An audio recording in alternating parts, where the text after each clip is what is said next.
welcome to the shot, Chris Gunther, to the Chris Gunther Show. That was the best intro I've had. That's right. Ladies and gentlemen, I am so honored to have the Honorable President Jim Tressel with me today. Good to be with you, my friend. First of all, thank you, sir, for just taking this time out to talk to me and just take some time. I greatly appreciate it. Happy to do it. It's always good to see people working hard and trying to make things better. Absolutely, and that's what you've done here. You know, you made things better. You've done so many amazing things, but let's take it back real quick. What made you decide to come back to YSU? Boy, you never know where life takes you.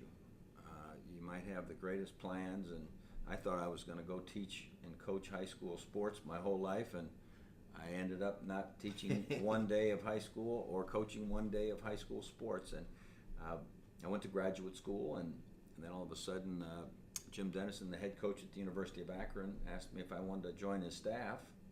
So all of a sudden, I was in college, right, teaching and coaching, and did that for 38 years, and just it was such a blessing, and spent 15 magical years here at YSU, and 10 wonderful years at Ohio State, and then went into the higher ed business.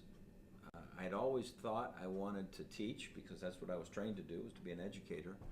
I always felt I was teaching while I was coaching. All the way. Then, all of a sudden, I found myself as a vice president at the University of Akron and really enjoyed the new, bigger world. I was in the world of athletics, which was significant, yes, but it wasn't like an entire university. So I really enjoyed my 2 years at the University of Akron, and about a year and a half into that, the presidency here at YSU opened. And I was encouraged by some folks to apply, and I said, well, I don't know if I'm experienced enough to be a president, but they said, well, throw your hat in the ring, and I did, and now we're beginning year 5 of that journey. I remember when I had first got word that you were putting your name in, and I was an incoming freshman, and I was like, oh, if he gets that, that's going to be so big, not only for the university, but just the area in general. To see that someone of your caliber who has home ties here, especially winning the national championships back in the glory days of YSU. When you take a look back at those, championships, which ones do you think stand out to you the most? Well, what was really fun about the whole time was that we were just coming off of the steel mills disappearing, yes, and the adversity that we faced, and trying to redefine ourselves as a region, and the university was such a big part of that. And so it was so much fun to be here during those tough times, to do some exciting things, to kind of give proof to the people and proof to the area that, hey, we can be extraordinary. So as far as which one, obviously the first time you do anything, because it had never been done before, right, it was amazing to see the reaction to that. And then, of course, after you do something once, people expect it all the time. And so really the ones after that were almost, we hope we don't disappoint. Right. So the first one is joy and thrill and so forth, and the rest of the way down the road was like, man, people won't be happy unless we're the national champions. And so that was a whole different scenario. When you take a look at the YSU football team now compared to how it was when you were the coach, what do you think is something that is, significantly different? Well, obviously our facilities are incredible. We didn't have, it wasn't until my 10th year that we had the other side of the stadium.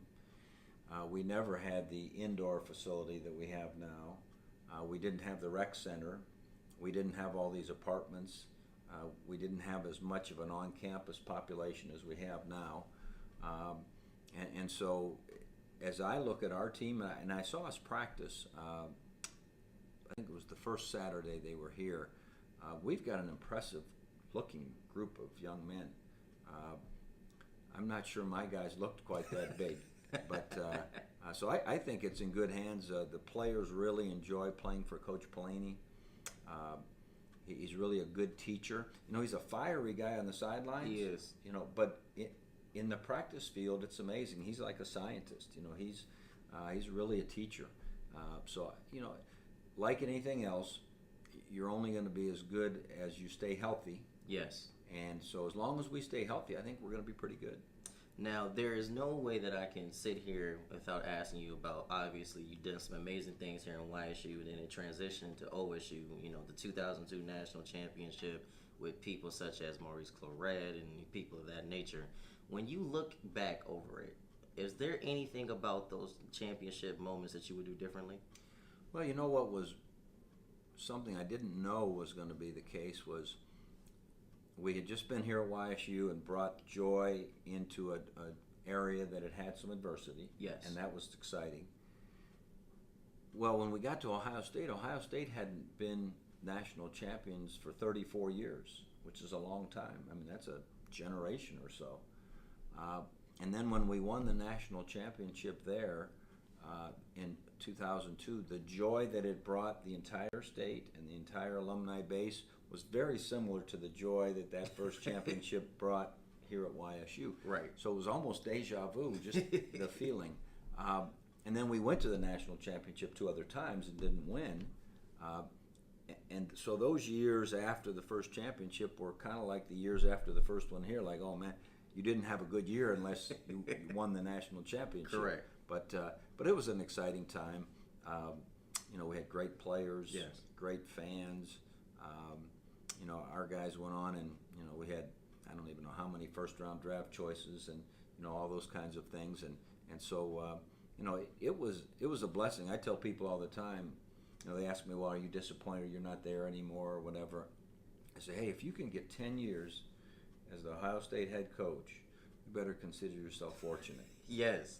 You are definitely fortunate. You're blessed to be able to have been there. Now, obviously, Ohio State has been in the news recently about things such as Coach Urban Meyer and his staff. If you were to reach out to him and give him some advice, what were some of the things that you would tell him about how to handle that situation and how to approach this upcoming season? Well, because you don't know what you don't know, and all you see is all the back and forth in the newspapers. Yes. I guess my advice would be just stay focused on what it is and what you can do, and don't let the outside voices, change who you are and what you do. And again, I don't think any of us know, the entire situation, but because it's so high profile, yes, it gets talked about all the time. And I always felt when we were going through some tough times there, what was most important was making sure that the future for the kids was going to be good. And so, and I'm sure he'll have the same mentality. You have created a great future for the kids, especially at Ohio State, but coming here to YSU. However, a lot of people, once they graduate, they find it difficult to find a job. So why is it that it seems like people, once they graduate, particularly from this university, have a hard time finding employment? Well, I think it depends upon the field. There's more competitive fields there's the old law of supply and demand according to your major. We have a lot of fields where our people have job offers by the time they're juniors. You look in the health professions and you look in the engineering and some of the accounting and the business and so forth. Some of the other fields are harder. Some of the people that want to stay in the region, the Northeast Ohio, Western PA region, in some areas can get hired like that, and in other areas it's tougher, and they might have to venture off. What we would really like to create for the region is attracting more business and industry and opportunities here, because I really think our people do want to graduate from here and they do want to get jobs here. We've just got to be amongst the people who are trying to increase those numbers of opportunities, whether it's the Chamber of Commerce or the Port Authority or the City of Youngstown, the City of Warren, the Eastgate, MedVec, T-Bike, YBI, all the people who are trying to create more opportunities. But again, so often it's based upon field, because you have to get into a field, yes, where there's a need, or you have to go and prove they need you in some particular field. To all of those students who are here that are getting ready to graduate in the fall, that are still feeling the pressure of finding employment, finding a decent career, what advice would you give to them? Well, you've got to get out there and network. You've got to research where the opportunities are. You've got to be willing, to step out of your comfort zone. Sometimes you have to. I know when I left Berea, Ohio, which I'd been there since I was 5 years old. I went to college right through in my same hometown at Baldwin Wallace, never been away, and I had to venture out, and I ended up living in the locker room at the University of Akron and working for $100 a month. Now, that was 40 years ago, but still, fast forward that you might, work for $300 a month and not be able to afford a place to live, but I needed to go show someone in a very competitive field that there weren't that many opportunities, that I was the one they needed. And plus I wanted to continue my education, so I wanted to get my master's degree while I was doing it, just to raise my level of credentials. Correct. So sometimes you just have to be bold, and you have to go out and go compete. And you have to find out what society needs. I used to tell my guys all the time, yeah, that they'll want you to run fast and play hard and tackle for a while, but when you get a step slower and you're not quite as good as the next one, what can you do for the world? Because the world is not just going to say, hey, what can we do for you? You have to go out and prove what you can do for the world. Correct. And that's, to me, the challenge, and it's a battle. And the beauty of what's going on right now, I think our economy is doing better. There are 6 million jobs right now in this country that need filled. So what our people have to do is find out what is it, and we have to figure out as a university what maybe other programs we could provide, what guidance we can give. But we've been pretty fortunate Yes. in a lot of our fields. There are some tight fields, no doubt. The education, for instance. You might not be able to teach here right away. Okay, you might have to go elsewhere, or you might have to go sub for a little bit and show someone why they want to hire you on the teaching force. Yes. But persistence usually wins out, and I think if people will be persistent, but there's nothing magical about a college degree. It just opens some doors and gives you a chance that you just flat out couldn't have without it, because there are some of those job descriptions that say you have to have a bachelor's degree. Yes, And the percent of them that you have to have a bachelor's degree is growing. And so, we've got to make sure we get our people prepared to go out and be good competitors. To all of the incoming freshmen, what would you say to them? Well, I tell them all during orientation that I have 3 goals for them. One is I want them to graduate in 4 years or less. 2 is I want them to know exactly what they're doing on graduation day going forward. And 3 is I want them to have positioned themselves to have graduated, know where they're going with as little or no financial debt as possible. Because the next phase of life gets more expensive.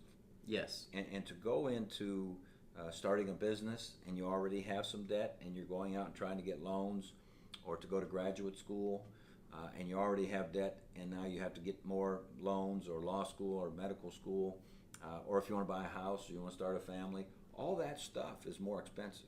So my goals for our students: get in here, be efficient, really research the fields where there's a need, know where you're going, and do it in the best financial shape you can.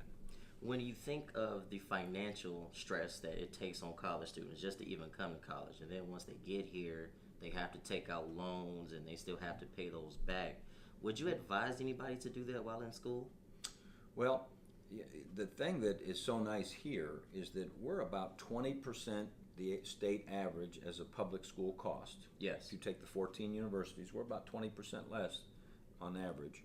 We're about almost 9-10% less than the national average for the cost. So I think college is a good investment. People talk about, oh gosh, if I leave with $20,000, $25,000 in debt, I don't know what I'm going to do. Well, think about that's what it costs for a car. Yes. How long will the car last? Forever. The Most car? of the time. The car? The car itself doesn't last as But well. the education But the does. education does. Right. Correct. And so having a little bit of debt is, I think, okay. Minimize that, though. Be thinking about that when you go to buy that $4.50 coffee, or you want to upgrade the 3rd time in a row to a new cell phone, or whatever it happens to be. Be as frugal and financially astute as you can be, so that when you get ready to go to that next step, maybe you could afford to go live in the locker room, or go, take a job that, probably isn't what you had in mind for a goal, but it's that step that you can go prove to someone, hey, you need me here. Yes. I can do something for you that will make your company better, make your organization better, make your community better. So it's competitive. When I was coming out of college, it probably was not a world economy. Yes. Now you're fighting with the whole world. Literally. And so it's tougher. But that's our job, is to prepare you for that battle. What has being a president of a university taught you about yourself? You always think you're busy until you go do another job. I thought I was busy as a coach. We'd work, 50 weeks a year, 7 days a week. We might have 5 or 6 weekends off a whole year. Now as a college president, I could be at something every day, all year round. I could work every day, all night, and I live on campus. Yes. And so I kind of feel like I'm never away from work because I'm on campus. Correct. So what I learned about myself was that I could handle more than I thought I could handle. I thought, man, there's no way I could ever have to do anything that would be more taxing than coaching until I became a president. Correct. Now, you did just mention coaching. Would you ever consider going back to it? Not really, no. That's for the young guys. I had the blessing of, think about 15 years as a head coach here, 10 Yes, years at Ohio State. Someone else deserves those blessings. I've been there, done that. I've got like 20 rings. What do I need more rings for? Let someone else go out and try to do that. And I've enjoyed, you asked what did I learn about myself. I guess I also learned that I enjoy learning about new things. Yes. I was doing the same industry for a long time. Now, the industry was changing. Yes.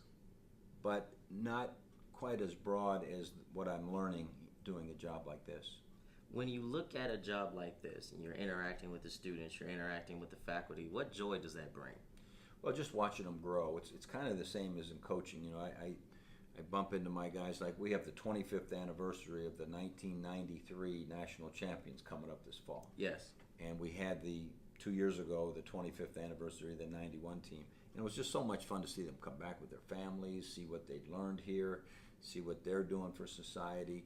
And so it's the same thing with our students now, just to watch them progress and compete in national events and do various things, and to watch those proud faculty, Yes. who are the ones that groomed them and sent them on their way. And so just to see the pride in accomplishment, I think is the most fun. This was probably the most fun I've had interviewing somebody in a while. So, Mr. President, I thank you so much. Thanks, Chris. Appreciate it. And say hello to your uncle for me. I will. Okay. Make sure you guys like and share this video of the Honorable President Jim Tressel, ladies and gentlemen.